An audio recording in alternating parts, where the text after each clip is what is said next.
Nous avons la chance de retrouver une nouvelle fois les chroniques stéphanoises avec Pierre Mazet.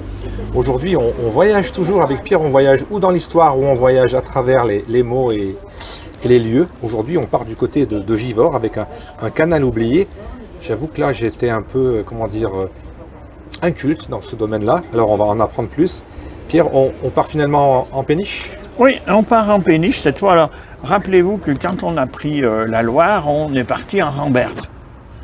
Et là, cette fois, on part en péniche. On part en péniche sur un canal qui a été enseveli dans la vallée du Gier. Et enseveli par la construction de l'autoroute A47.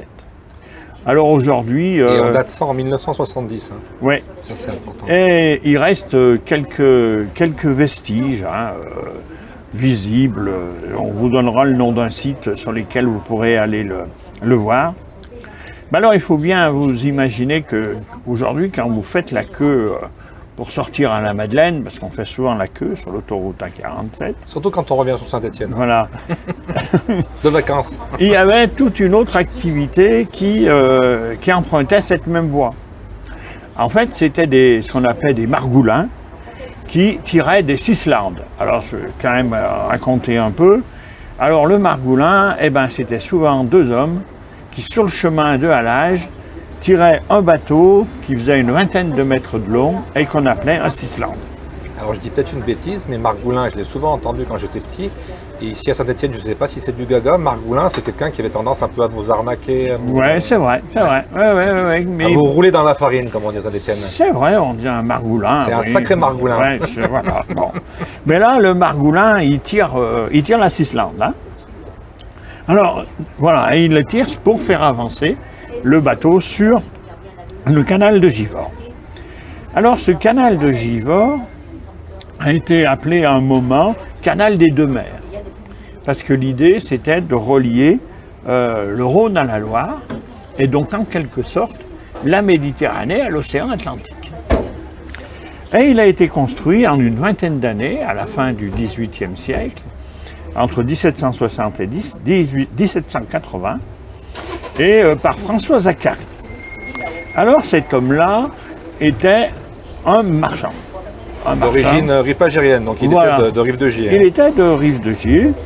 Et il avait un négoce d'horlogerie, de quincaillerie, d'outillage qu'il achetait à Paris et qui faisait revenir. Alors là, il s'embarquait sur le canal de Briare. Et puis après, il fallait que ça arrive à Saint-Étienne, puis dans la vallée du Gier.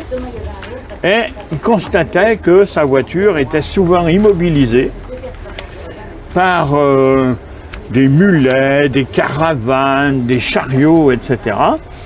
Et il s'est dit, il faut qu'on construise un canal pour désengorger ce morceau entre Saint-Étienne et Lyon. Vous n'avez pas l'impression qu'on revient un peu à la même situation 200 ans plus tard? Alors, effectivement, quand on regarde parfois l'autoroute A47, on est un petit peu dans cette situation-là. Et c'est ce qui avait poussé notre bon Zacharie à vouloir ce canal. Alors, il lui faut quand même du temps pour convaincre du monde. Et l'idée est toujours de relier le Rhône à la Loire. Alors, la construction du canal débute en 1760. Et dès le début, il faut bien dire que c'est pas très encourageant. Il y a des déboires, des difficultés financières. Et évidemment, les créanciers s'impatientent parce qu'ils ont placé de l'argent et ils voudraient bien en voir revenir. Il explose les budgets déjà à l'époque. Hein. Il explose finalement, les budgets. Je vois que 200 ou 300 ans après, chaque fois qu'on fait des chroniques, on revit les mêmes choses. Un peu. Un peu. Bon, alors, les difficultés, je vous les cite. Il y a des murs d'écluses qui s'effondrent. Puis finalement, il faut quand même réussir à rassurer quand même tout ce monde-là qui a payé. Et on inaugure un tronçon qui va de Givors à Saint-Romain-en-Gier.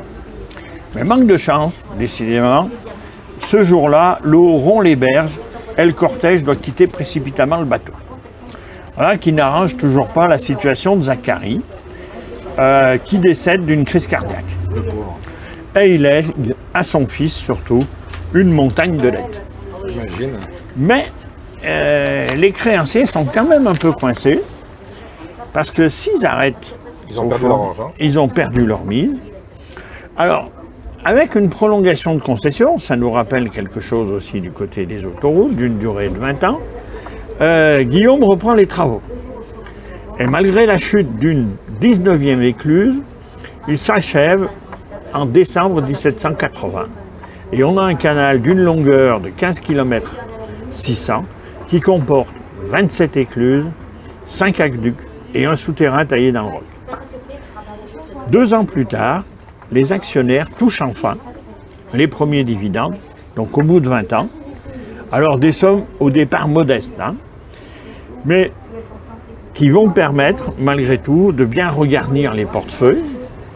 Et en 1788, la compagnie du canal de Givors élabore le barrage du Couson.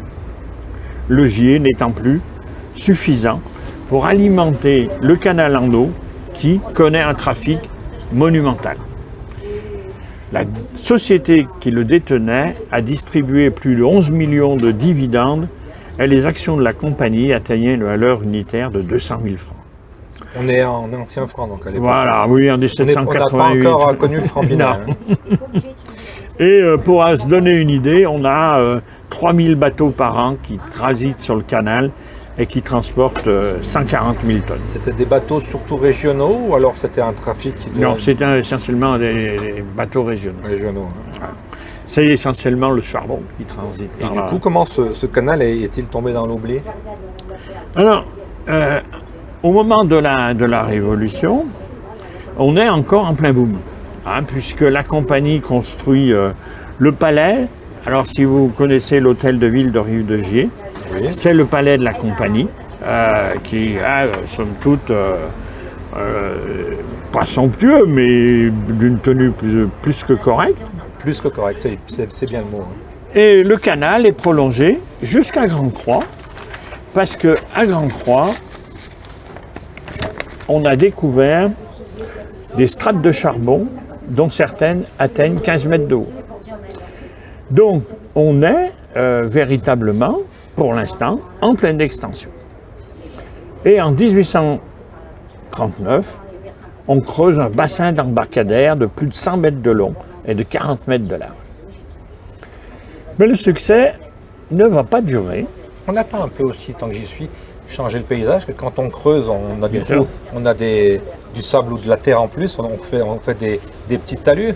Bien sûr, on a sûrement profondément modifié le paysage. Mais le succès n'a pas duré. Et vous allez voir, on peut le raccrocher C'est à comme une nous, hein, autre... notre succès ne va pas durer. à une autre, on verra, à une autre chronique qu'on a fait récemment à propos des Rambertes sur la Loire, qui ont très vite été concurrencés par le rail. Le rail qui était plus rapide Exactement. et puis sûrement plus Voilà, différent, quoi. ouais, plus rapide surtout, quoi, hein. Et donc, à partir du moment où la liaison Saint-Étienne-Lyon est bien établie à partir des années 1830, eh bien, le canal connaît un déclin. Et en 1886, il est en faillite, racheté par l'État. On essaye de relancer l'activité, mais en vain. Et aujourd'hui, il est en grande partie aliéné et détruit. Et j'allais dire, la construction de l'autoroute A47 a achevé d'en faire disparaître presque les dernières traces. Ces quelques vestiges qu'on peut encore voir, est-ce qu'on les situe à un endroit précis ou Ce serait un peu délicat. S'il y en a un peu, c'est un peu dispersé. Mais j'espère que vous mettrez dans votre texte le lien qui donne un peu qui répertorie tous les vestiges du canal de Givors. Il n'y a pas de souci, on va faire ça. Et puis, qu'est-ce que vous préférez finalement? Vous auriez préféré aller à Lyon en bateau ou y aller par l'autoroute aujourd'hui? C'est à voir. C'est à voir. En bateau, on savait qu'on allait mettre longtemps. Ouais. Aujourd'hui, on part en voiture, on pense qu'on va mettre 45 minutes. Les bons jours. Et finalement, on met 1h30. Bon, voilà.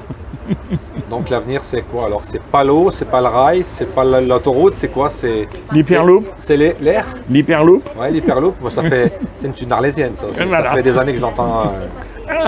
Non, je pense que sait? la seule solution, c'est de travailler sur la téléportation. Ah. Comme dans les séries de science-fiction. Voilà. Bien, merci beaucoup. Mais je vous en prie. On vous retrouve très bientôt. Ouais, à En bientôt, en avec espérant plaisir. que le beau temps va continuer, qu'on pourra continuer ces chroniques un peu dehors. Avec plaisir. On visitera un autre lieu dans quelques jours. Ouais, À bientôt, Pierre. à bientôt.